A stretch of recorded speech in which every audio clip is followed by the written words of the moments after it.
Let's create a new comp here, and I'm going to make this 5 seconds. And then I'm going to take our text tool right here on top, and I'm going to click and type here something.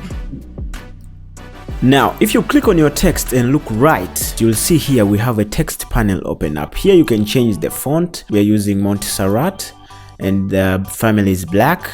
And then the size here, I'm going to make it 200, and I'm going to center it on the paragraph, right? The next thing I'm going to do is click on this drop down arrow, go to text, and then you will go to animate. In animation, here you can choose any of these options to work with, but for today's tutorial we are going to take position, and you can see once position opens up on top, we have something called range selector, which is going to help us in our animation. I'm going to select our animator 1, go to animate, and add in opacity. Make sure you select animator 1, because if you don't select your animator and you go to animate and let's say you add like skew for example, it will open another animator 2, which will be complicated when it comes to animation unless you do that on purpose. Okay, I'm going to change the position of my subscribe button here. I'm going to move it at the bottom. As you can see, the text is moving, the anchor point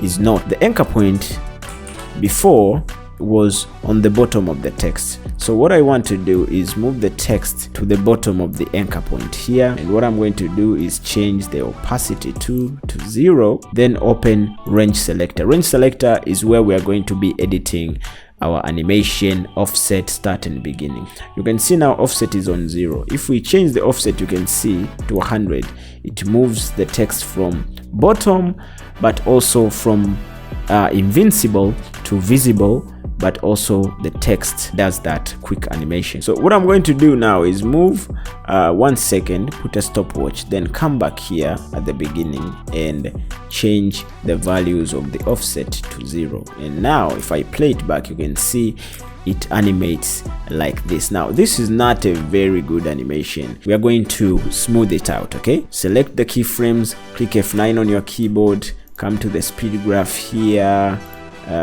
move this handle right, add in a bit of motion blur here, make sure the text also has motion blur activated, and now if we play, we have something like this. Now let's do another example. If we come to animate here again, and then I select skew, select the range selector 1 here, come to animate, change opacity, and also change position. Okay, and then I change the skew here, and then I change the position, move it to the left, then change the opacity here to absolute 0. Now if I come to my range selector here, put a stopwatch, then move 1 second ahead and change this to 100. Okay, smooth it out with easy ease, come to the speed graph here, change the speed, and then if I play it back, you see you'll have this kind of simple animation here. And that's the simplest way on how you can actually animate your text here. Now what if we use the transform tools and the masks and all the knowledge that we gained in this tutorial from the beginning to create an actual lower third that is animated? What I'm going to do is draw a rectangle here, come to stroke here, change the size of the stroke to 5, select my layer, right, the selection tool here, move this a little closer. Now we have our shape layer. This is our shape layer, right? A simple stroke. Take my text tool here, I'm going to type in subscribe, reduce the size here to like 180, open the position tool, I'm going to position this inside my box. Now that I'm happy with that, I'm going to take my text again and type in below here, deselect my text layer here, come at the bottom here, then I'm going to type in something like. Now I did change the font family here to semi-bold italic, and then I reduced the font size here. I'm going to reduce the font size to like 55 or 35. I'll move this in the bottom.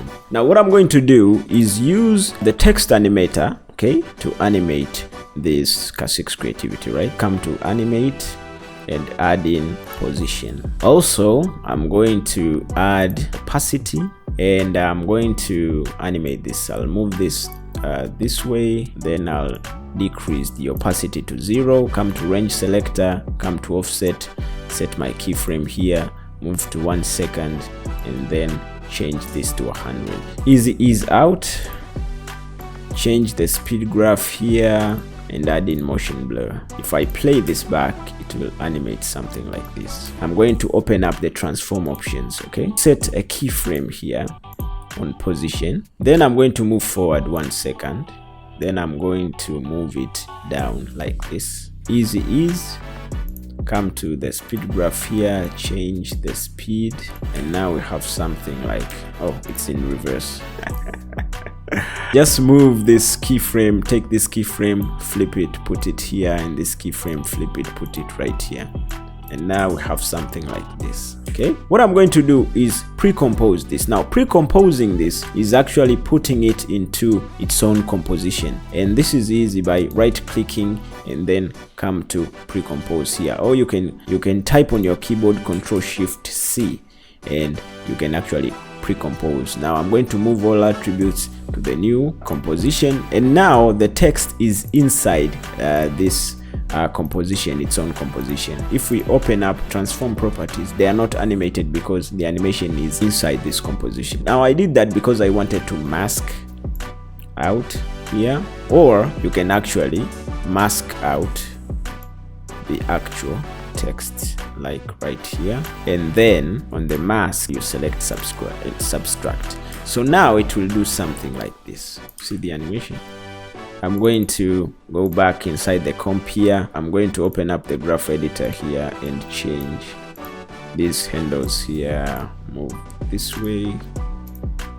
Now when I come back outside here, it will animate something like this. Okay, now I'm going to move this layer a little bit forward, the K6 creativity layer, like right here. Okay, something like that.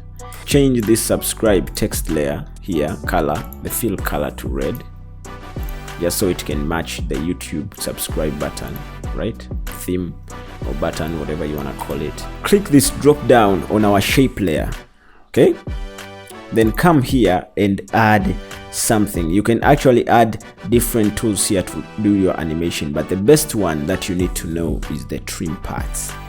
Now once you open up the trim parts here, okay, it's going to allow you to play around with the start of the shape but also the end of the shape.